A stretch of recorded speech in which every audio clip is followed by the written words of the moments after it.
Hello friends, welcome to WiFi study. दोस्तों, स्वागत करता हूँ आप सभी का WiFi study part fun academy पर। Good evening my dear friends, कैसे हो आप लोग? उम्मीद करता हूँ कि बहुत अच्छे होंगे और आपकी तैयारी जो है ये भी दोस्तों बहुत अच्छी चल रही होगी। और ये भी कामना करता हूँ कि आप लोग बिल्कुल स्वस्थ होंगे। और बात अगर की जाएगी मेरे प्यारे मित्रों, हम बात कर रहे थे प्राचीन भारत के इतिहास के बारे में। और प्राचीन भारत के इतिहास के बारे में अब तक मैं आपको जानकारी के स्रोत वाला टॉपिक जो है ये दोस्तों कंप्लीट करवा चुका हूँ। और आज हम एक इस नए टॉपिक के बारे में चर्चा प्रारंभ करने जा रहे हैं और काफ़ी महत्वपूर्ण टॉपिक ये रहने वाला आप लोगों का। और इस टॉपिक का नाम आता है दोस्तों आपके सिंधु घाटी सभ्यता, जिसे आपके हड़प्पा सभ्यता भी कहा जाता है। उसी के बारे में हम आज चर्चा करेंगे। लेकिन मैं चर्चा को आगे बढ़ाऊं उससे पहले आप लोगों से एक बार कहूँगा कि सेशन को शेयर ज़रूर कर दीजिएगा। और एक और इम्पोर्टेंट न्यूज़, जैसा आप यहाँ पर देख पा रहे होंगे, today free session on Unacademy at 8 PM। मेरा 8 बजे अनअकैडमी लर्निंग ऐप पर दोस्तों फ्री सेशन रहेगा राजस्थान हिस्ट्री का। अगर आप पुलिस की तैयारी कर रहे हैं, फिर पटवारी की कर रहे हैं, फिर राजस्थान पुलिस SI की कर रहे हैं, या जिस किसी भी कंपटीशन एग्जाम के आप स्टेट PSC की कर रहे हैं जिसमें राजस्थान हिस्ट्री वाला पार्ट आपसे पूछा जाता है, उसकी अगर चर्चा की जाएगी तो उसको रिवाइज करने का बेहतरीन अवसर आप लोगों के पास में है। अनअकैडमी लर्निंग ऐप आप लोग डाउनलोड कर लीजिएगा और वहाँ पर प्रवीण कुमार नाम से मेरे ID है, मेरे को फॉलो कीजिएगा। और आपको ये सेशन जरूर अटेंड करना चाहिए अगर आप राजस्थान में तैयारी कर रहे हो तो। और साथ में ही कोई भी सब्सक्रिप्शन अगर आप अनअकैडमी पर लेना चाहते हो तो मेरा कोड प्रवीण11 है, PRAVWN प्रवीण11, ये आप लोग अप्लाई कर सकते हो। दोस्तों, बात को आगे बढ़ाते हैं, चर्चा को प्रारंभ करते हैं। हम आज चर्चा करने वाले हैं हमारे यहाँ पर जो सिंधु घाटी सभ्यता हुई उसके बारे में, या फिर इंडस वैली सिविलाइजेशन के बारे में। ओके गाइस, मैं चर्चा को प्रारंभ करता हूं। हड़प्पा सभ्यता और काफी इंपॉर्टेंट टॉपिक है। बहुत बार आपसे एग्जाम में दोस्तों इससे रिलेटेड प्रश्न जो है दोस्तों देखने को मिलता है। काफी बेहतरीन तरीके से, एकदम अच्छे तरीके से मैं आपको समझाने का पूरा प्रयास यहाँ पर करने वाला हूँ इस हड़प्पा सभ्यता वाले टॉपिक को। कौन सा टॉपिक है? हड़प्पा सभ्यता। तो मेरे प्यारे दोस्तों, आपके यहाँ पर इसका नाम हड़प्पा सभ्यता या सिंधु घाटी सभ्यता कैसे रखा गया उसके बारे में हम चर्चा अभी यहाँ पर करने वाले हैं। अब देखिएगा दोस्तों, आपके यहाँ पर जो है अगर चर्चा की जाएगी, आपके इस सभ्यता में सबसे पहला वो स्थान जिसका उत्खनन कार्य किया गया था, इसी के नाम पर इसका नाम दोस्तों आपके हड़प्पा सभ्यता रखा गया। सर्वप्रथम हम बात यहाँ पर करें, सर्वप्रथम इस सभ्यता का उत्खनन, सर्वप्रथम इस सभ्यता का उत्खनन हड़प्पा नामक स्थान पर, हड़प्पा नामक स्थान पर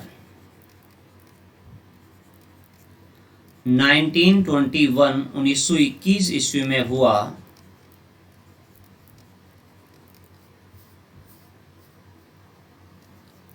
अतः इसे हड़प्पा सभ्यता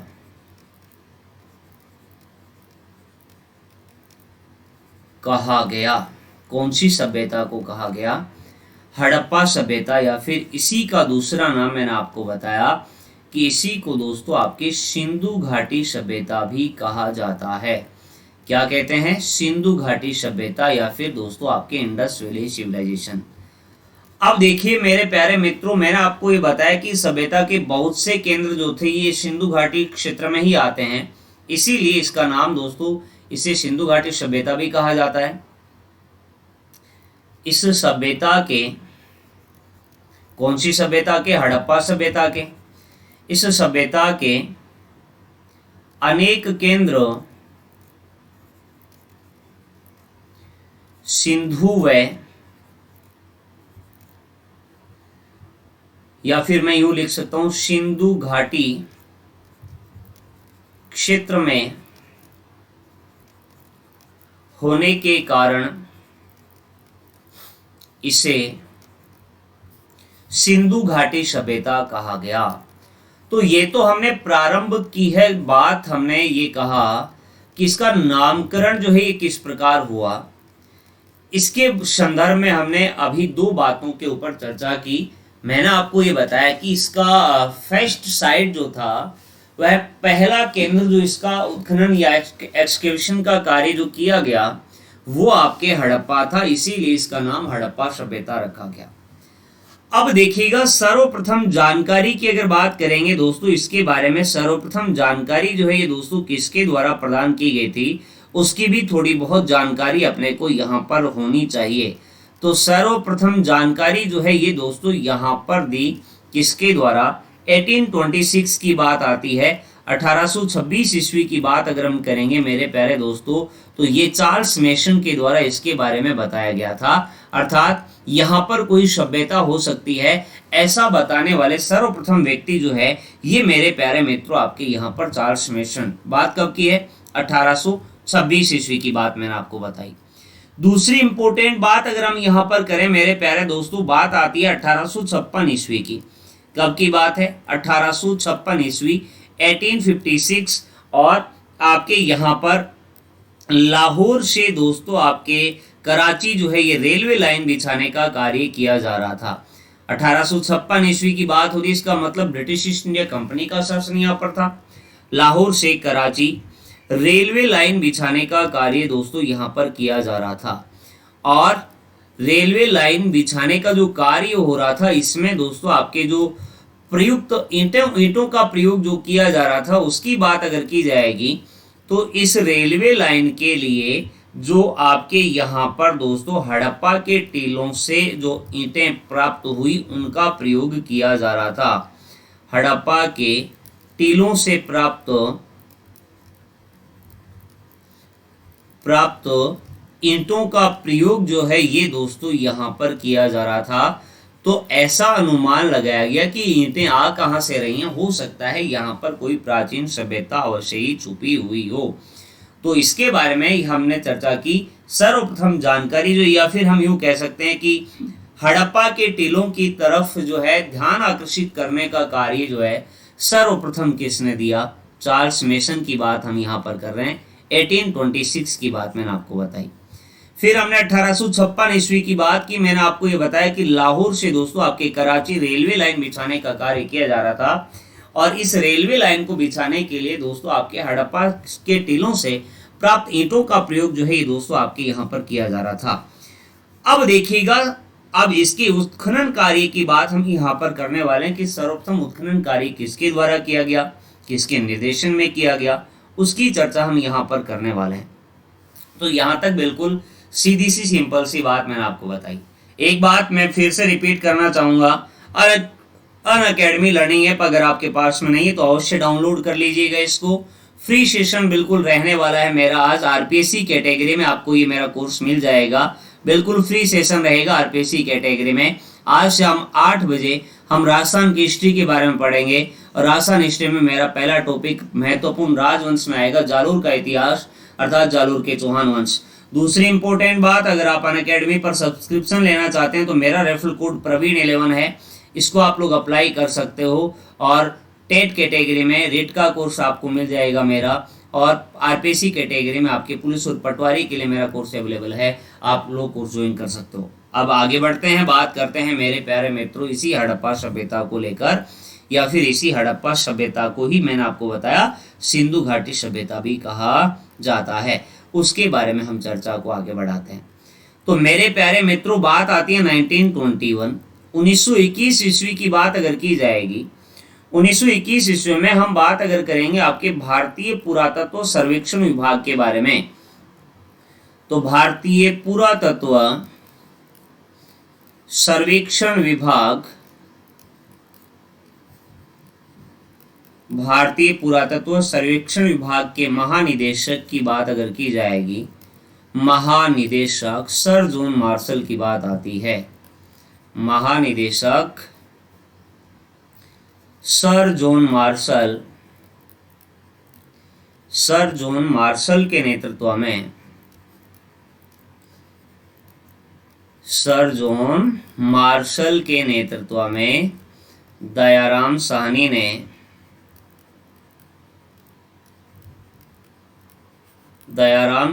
ने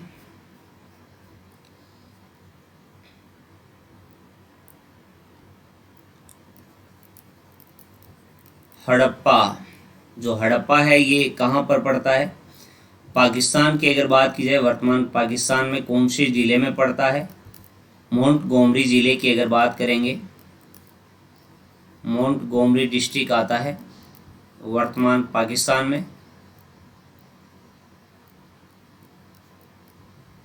ठीक है, तो यहाँ पर ये आपका दोस्तों मोंटगोमरी जिला वर्तमान पाकिस्तान की बात हमने यहाँ पर की है। ओके, हड़प्पा का उत्खनन किया।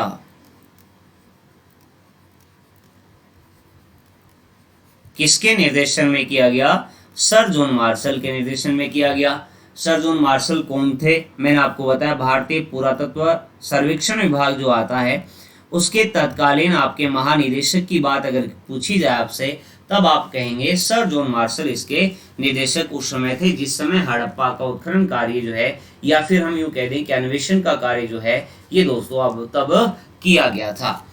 अब देखिएगा दोस्तों, बात अगर की जाएगी आपके यहाँ पर सर जॉन मार्शल की अगर बात करते हैं, सर जॉन मार्शल के द्वारा ही दोस्तों इसे सर्वप्रथम आपके सिंधु सभ्यता नाम जो है ये दोस्तों दिया गया था। तो एक छोटी सी बात हम यहाँ पर ये भी लिख सकते हैं, जॉन मार्शल ने, सर जॉन मार्शल की बात अगर की जाएगी, मार्शल ने सर्वप्रथम सिंधु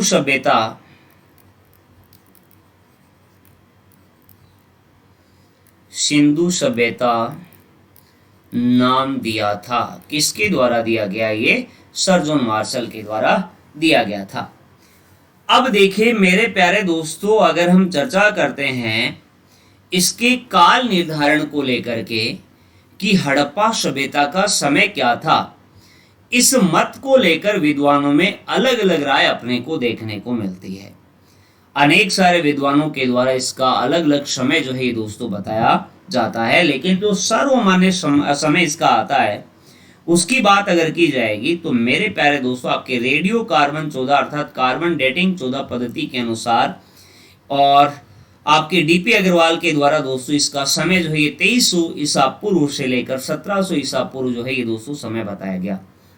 लेकिन कुछ विद्वानों का हम समय जो है ये दोस्तों यहाँ पर मैं आपके सामने लिख रहा हूँ, इधर एक तरफ मैं आपके सामने विद्वान लिख रहा हूँ और दूसरी तरफ हम उनके द्वारा निर्धारित जो आपके तिथि आती है, इनके द्वारा क्या निर्धारित तिथि इसकी की गई थी, सिंधु घाटी सभ्यता की क्या तिथि बताई गई थी, उसके बारे में हम चर्चा यहाँ पर करने वाले हैं।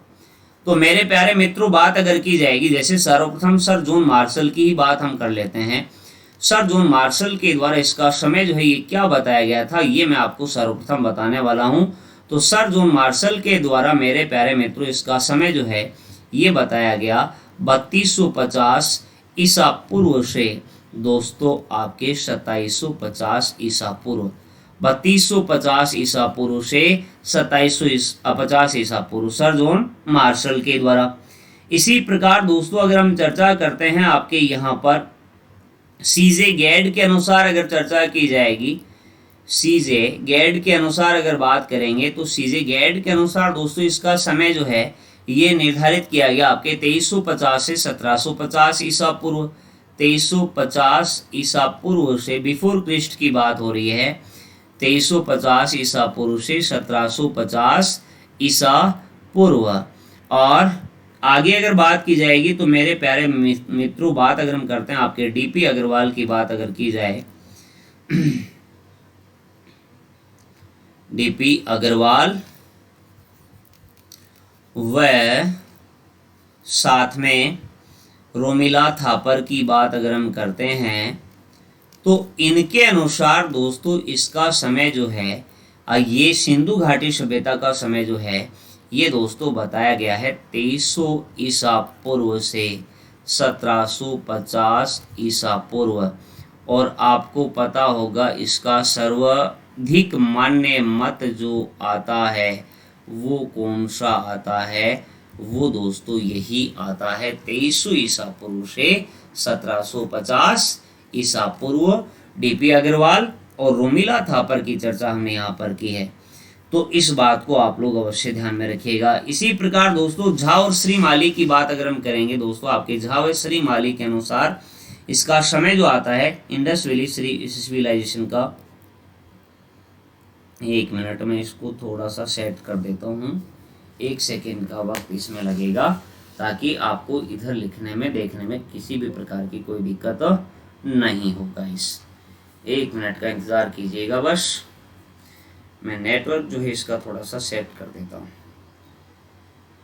तो देखिएगा, हम चर्चा तो अभी तक आपके यहाँ पर कर रहे थे जो सिंधु घाटी सभ्यता है उसी का नाम मैंने आपको बताया कि इसी को हड़प्पा सभ्यता जो है ये दोस्तों कहा जाता है।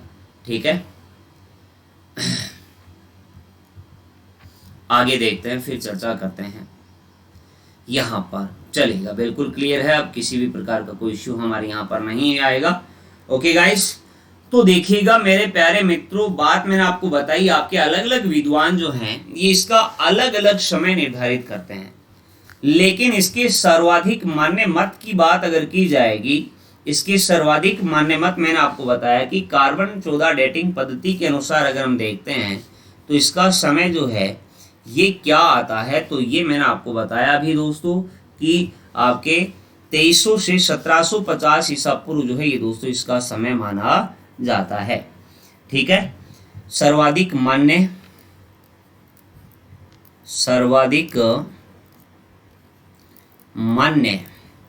और सर्वाधिक मान्य समय की बात हम यहाँ पर कर रहे हैं। तो आपके कार्बन 14 या फिर मैं यूं लिख सकता हूं रेडियो कार्बन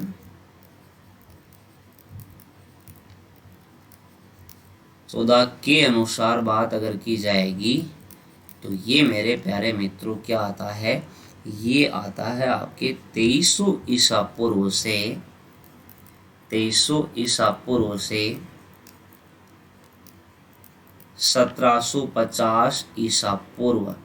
और बहुत बार आपके लेवल के एग्जाम तक की बात अगर की जाए तो यही प्रश्न आप लोगों से पूछ लिया जाता है कि सिंधु घाटी सभ्यता का समय जो है ये क्या है। तब आप कहेंगे कि इसका समय जो है ये 2300 से 1750 ईसा पूर्व आता है।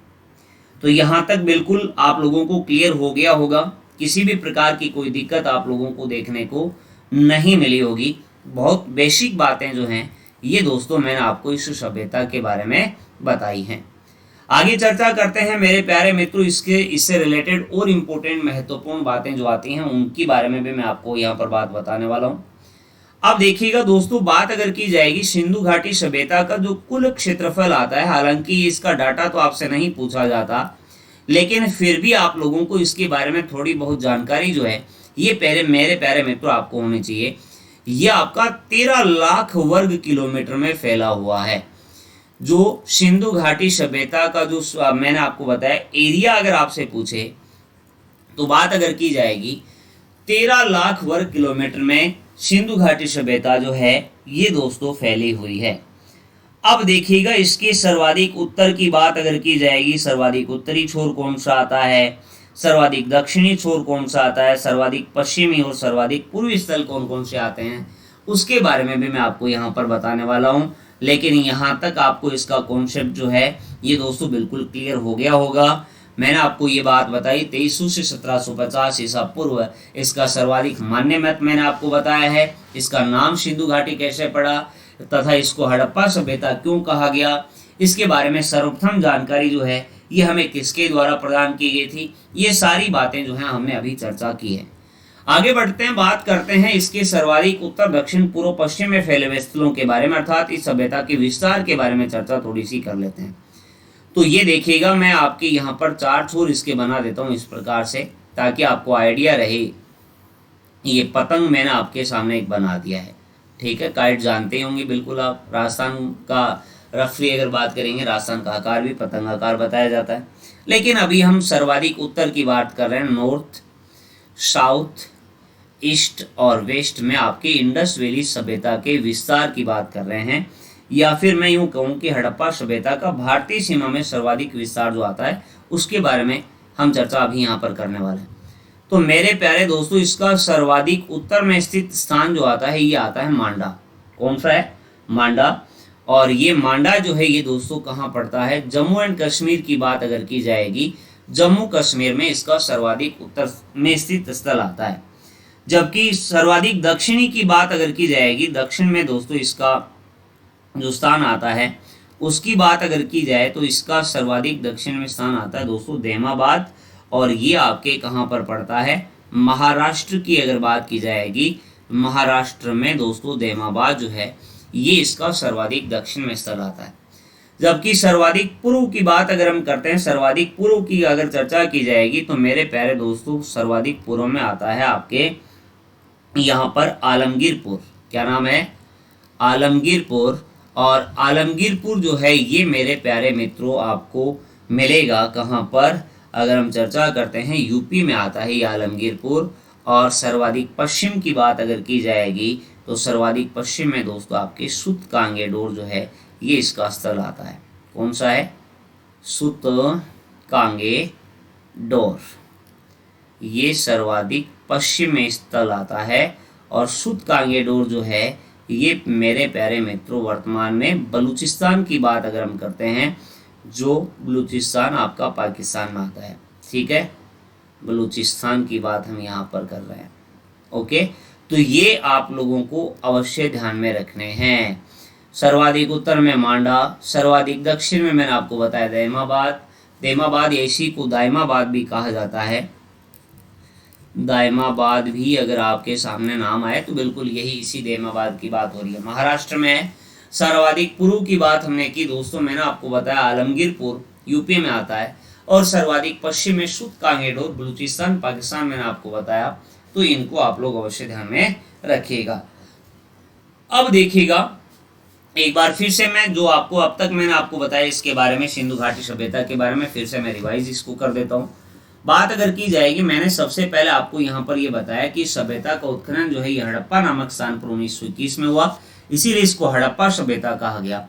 इसके अनेक केंद्र जो आते हैं सिंधु घाटी क्षेत्र में होने के कारण इसे सिंधु घाटी सभ्यता भी कहा जाता है, लेकिन इसका सर्वाधिक मान्य नाम जो आता है ये आपका हड़प्पा सभ्यता ही आता है, ठीक है। सर्वप्रथम जानकारी, या फिर मैं यूं कह दूं कि हड़प्पा के टीलों के बारे में जानकारी की अगर बात की जाएगी तो ये दोस्तों आपके यहाँ पर सर्वप्रथम किसके द्वारा प्रदान की गई थी, तो ये दोस्तों आपके यहाँ पर जो है चार्ल्स मेसन के द्वारा इस ओर ध्यान आकर्षित करने का कार्य किया गया था।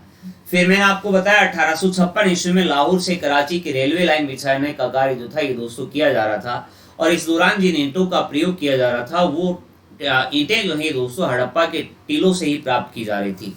1921 भारतीय पुरातत्व सर्वेक्षण विभाग के महानिदेशक सर जॉन मार्शल के नेतृत्व में दयाराम साहनी ने मेरे प्यारे मित्रों आपके हड़प्पा का उत्खनन कार्य जो है दोस्तों किया, और इसीलिए मैंने आपको बताया था कि इसका नाम हड़प्पा सभ्यता सर्वप्रथम रखा गया, लेकिन जॉन मार्शल के द्वारा इसको सर्वप्रथम सिंधु सभ्यता नाम दिया गया।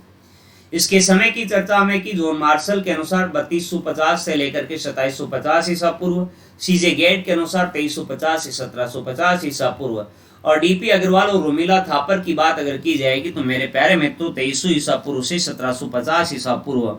जबकि मैं आपको झा और श्रीमाली के अनुसार वक्त बता रहा था, तो मैं यहाँ पर लिख सकता हूँ झा व श्रीमाली के अनुसार अगर बात की जाएगी तो मेरे प्यारे मित्रों इसका समय जो आता है ये आपके 2800 ईसा पूर्व, इनके द्वारा ये बताया गया कि 2800 ईसा पूर्व से ये 2000 ईसा पूर्व जो है ये इसका समय हो सकता है। लेकिन फिर हमने ये कहा कि आपके कार्बन 14 डेटिंग पद्धति के अनुसार जो बात अगर की जाएगी 2300 से 1750 ईसा पूर्व जो है ये सर्वाधिक मान्य इसका समय आता है, और यही प्रश्न आपसे बार बार जो है दोस्तों पूछा जाता है। इस सभ्यता के कुल क्षेत्रफल की अगर बात की जाएगी तो 13 लाख वर्ग किलोमीटर मैंने इसका क्षेत्रफल आपको बताया, ये भी आप लोग ध्यान में रख सकते हैं। तीसरी बात हमने की इसके सर्वाधिक उत्तर दक्षिण पूर्व और पश्चिम में जो स्थान आते हैं, सर्वाधिक उत्तर में मैंने आपको बताया मांडा, सर्वाधिक दक्षिण में देमाबाद, सर्वाधिक पूर्व में आलमगीरपुर, और सर्वाधिक पश्चिम की अगर बात की जाएगी तो मेरे प्यारे दोस्तों सुत कांगेडोर जो आता है ये दोस्तों इसका सर्वाधिक पश्चिम का स्थल आता है।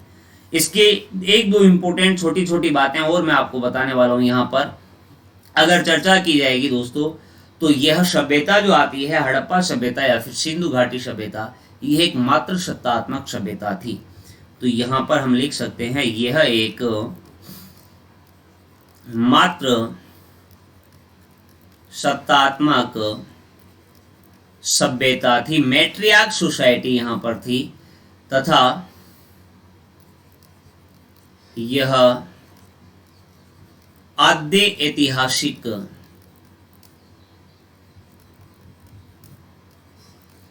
काल में रखी जाती है। अब आद्य ऐतिहासिक काल में इसको क्यों रखा जाता है उसकी अगर बात की जाएगी तो हमने बात की थी प्रोटोहिस्ट्रिक एज के बारे में, जब हम सभ्यता के शुरुआत करने से पहले जब मैं आपको दोस्तों बता रहा था भारतीय इतिहास की जानकारी के स्रोत की बात हमने की थी, या फिर हमने बात सबसे पहले की थी पूरा पाषाण काल के बारे में। तब मैंने आपको इसके बारे में बताया था प्रागैतिहासिक काल, आद्य ऐतिहासिक काल और ऐतिहासिक काल। और आद्य ऐतिहासिक काल का मतलब ये हुआ कि यहाँ से अपने को लिपि तो प्राप्त हुई है लेकिन हम उसको पढ़ नहीं सकते हैं, और ये आपके एक मैट्रियार्क सोसाइटी थी, इसके बारे में भी आप लोगों को अवश्य ध्यान में रखना है। तो ये तो हमने कुछ आज बेसिक सी बातें जो आती हैं इस सभ्यता को लेकर के उनके बारे में चर्चा की है। आज शाम 8 बजे अवश्य आइएगा, राजस्थान हिस्ट्री अगर आपको रिवाइज करनी मेरे प्यारे मित्रों, ठीक है, उस बात को आप लोग अवश्य ध्यान में रखिएगा। अपनी तैयारी को आप बेहतरीन तरीके से जारी रखिएगा। किस प्रकार जारी रख सकते हैं ये मैंने आज आपको बताया कि आप अगर राजस्थान हिस्ट्री अगर पढ़ना चाहते हैं, अगर हिस्ट्री अगर रिवाइज करना चाहते हैं तो बिल्कुल अनअकैडमी लर्निंग ऐप डाउनलोड कर लीजिएगा। वहां पर आरपीएससी कैटेगरी में आप सर्च कीजिएगा, प्रवीण कुमार मेरे नाम से सर्च कीजिएगा, मैं आपको वहां पर अवेलेबल रहूंगा। लाइव क्लास ही रहेगी। इसी प्रकार पूरे राजस्थान हिस्ट्री वाले पार्ट को और इंडिया हिस्ट्री की क्लासेस भी आपके लिए वहां पर अवेलेबल जल्दी करवा दी जाएंगी। बेहतरीन तरीके से मैं आपको यहाँ पर भी अनअकैडमी लर्निंग ऐप पर भी कोर्स करूंगा। साथ में दोस्तों अगर आप पुलिस और पटवारी के लिए कोर्स अगर ज्वाइन करना चाहते हो तो अनअकैडमी लर्निंग ऐप पर ज्वाइन कर सकते हो। और अनअकैडमी लर्निंग ऐप की अगर बात की जाएगी दोस्तों, टेट कैटेगरी में मेरा कोर्स चल रहा है रिट के लिए, ठीक है। एसएसटी लेवल 2 की बात हम कर रहे हैं, रिट के लिए मेरा कोर्स चल रहा है, ये कोर्स आप लोग ज्वाइन कर सकते हो। इसी प्रकार आरपीसी कैटेगरी की अगर बात की जाएगी तो आरपीसी कैटेगरी में भी मेरा कोर्स जो है दोस्तों चल रहा है। पुलिस और पटवारी के लिए बेहतरीन तरीके से तैयारी जो है दोस्तों यहाँ पर करवाई जा रही है। या फिर मैं यूं कहूं कि अनअकैडमी लर्निंग ऐप पर किसी भी प्रकार का कोई सब्सक्रिप्शन आपको चाहिए तो मेरा रेफरल कोड जो है PRAVWN प्रवीण 11 है, इसका इस्तेमाल आप लोग कर सकते हो। 10% का डिस्काउंट आप लोगों को मिल जाएगा। तथा साथ में वाईफाई स्टडी लाइव टेस्ट और वाईफाई स्टडी डिफेंस एग्जाम हमारे नए चैनल है, इनको आप लोग अवश्य सब्सक्राइब कर लीजिएगा। बाकी की बात हम अगले सेशन में करेंगे। तब तक के लिए आप लोग अपना ख्याल अवश्य रखिएगा, आप लोग अपना ध्यान अवश्य रखिएगा, और उम्मीद यही रखूंगा कि आपकी तैयारी जो है दोस्तों बेहतरीन चल रही होगी, शानदार जबरदस्त तरीके से तैयारी चल रही होगी। मंडे टू फ्राइडे आपके अगर बात की जाएगी थर्सडे तक मैं आपको अच्छे तरीके से पढ़ाई करवाता हूँ, सैटरडे का आपका टेस्ट भी लेता हूँ। अब ऐसा प्लान करो मंडे टू फ्राइडे हम पढ़ाई करेंगे, सैटरडे संडे में किसी एक दिन आपका टेस्ट जो है दोस्तों करवा दिया जाएगा। Okay bye and take care, thank you so much. बाकी की बात हम कल करेंगे। सेशन अगर अच्छा लगा हो लाइक जरूर कर दीजिएगा, ज़्यादा से ज़्यादा शेयर कर दीजिएगा, और चैनल पे नए हो अभी तक आपने इसको सब्सक्राइब नहीं किया है तो भी कर लीजिएगा। बाकी की बात हम कल करेंगे। Thank you.